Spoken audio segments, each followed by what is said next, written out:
আজি অলপমান নিজৰ কাৰণে সময় ওলালোঁ কিনে দুটামান শ্বৰ্ট বনাব ষ্টাৰ্ট কৰি দিলোঁ নোৱাৰিলোঁ ছোৱালীজনীৰ কাৰণে যেতিয়া মই শ্বৰ্ট বনাওঁ ভিডিঅ' কৰোঁ যেতিয়া তাৰ পটি লাগে কিবা লাগে মানে অশান্তিদায়ক কৰি পেলাইছে তাই মই ভিডিঅ' কৰিলে তাত উৎপাতটো বাঢ়ি যায় এনে উৎপাত একোৱেই নাই তাই খেলি থাকে ধুনীয়াকৈ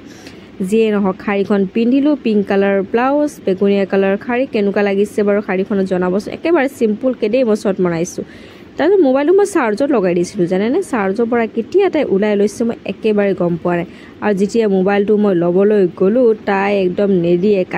কান্দি মানে ভাগৰি পৰিছে প্ৰথমে কান্দা নাই মোবাইলটো টানি আছোঁ যে মই তাইও টানি আছে মোৰ লগত যুদ্ধ লাগি আছে তাই মোৰ মাক জীয়েকৰ যুদ্ধখন চাই আপোনালোকে কেনেকুৱা পালে জনাবচোন যদি ভাল পালে এটা লাইক কমেণ্ট শ্বেয়াৰ কৰি দিব তাৰপিছত ইমানে কান্দিলে তাই কান্দি শুই গ'ল বেচাৰি ভাতো নাখালে তাই তাৰপিছত বাপেকে কথা পাতি আছে কিবা ফোনত নাজানো কি কথা পাতি আছে আৰু মই ইমান গুৰুত্ব দিয়া নাই তাৰপিছত মই কাপোৰ কানি মেলি দিলোঁ অলপমান আনিলোঁ অলপ শুকাবিলাক আনি দিলোঁ থলোঁ বাহিৰত আৰু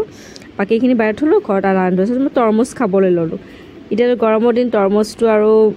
ভাল বস্তু ন মানে পানীৰ বস্তুৱে খাব লাগে এইটো তাৰপিছত ৰেডি হৈ গ'লোঁ মই ক'ৰবালৈ যাবলৈ ক'ত যাওঁ আপোনালোকে ভিডিঅ'টো চালে সম্পূৰ্ণ গম পাই যাব তাৰ আগতেতো বস্তু বাহানি যোগাৰ কৰিব লাগিব ন ছোৱালীজনীৰ হাগিছ পানী বটল এইবিলাক মই ৰেডি কৰি ল'লোঁ তাৰপিছত মই এতিয়া বেগটো লৈ ওলাই গ'লোঁ আৰু এজন ল'ৰাজনে ছোৱালীজনীক ধৰিছে এয়া আমি এতিয়া গৈ পালোঁ দেই ক'ত গৈ পালোঁ গম পাইছেনে বাৰু আপোনালোকে লাখটকীয়াত গ'লোঁ কিবা এটা কাম হৈছে বেছিভাগ লাখটকীয়া ফেঞ্চি যাওঁ দেই তাৰপিছত আহিলোঁ পকৰি বনালোঁ এয়া কেপচিকামৰ তাৰপিছত কণী বইল ভাত আজি বনাম আৰু দেই আলুৰ দম আৰু কণী দম কুকাৰত গোটেইকেইটা কণী বইল কৰিলোঁ কেইটা কণী বইল কৰিলোঁ জানেনে দেখাম বাৰু ৰ'ব এই বইল কৰি চেলাই দিম তেতিয়া দেখা পাব আপোনালোকে এয়া দেখিলে কেইটা কণী হিচাপ কৰিব পাৰিছেনে যদি পাৰিছে কমেণ্ট কৰি এটা জনাই দিব দেই চ' আজি কণী দমেই খাম দেই সকলোৱে।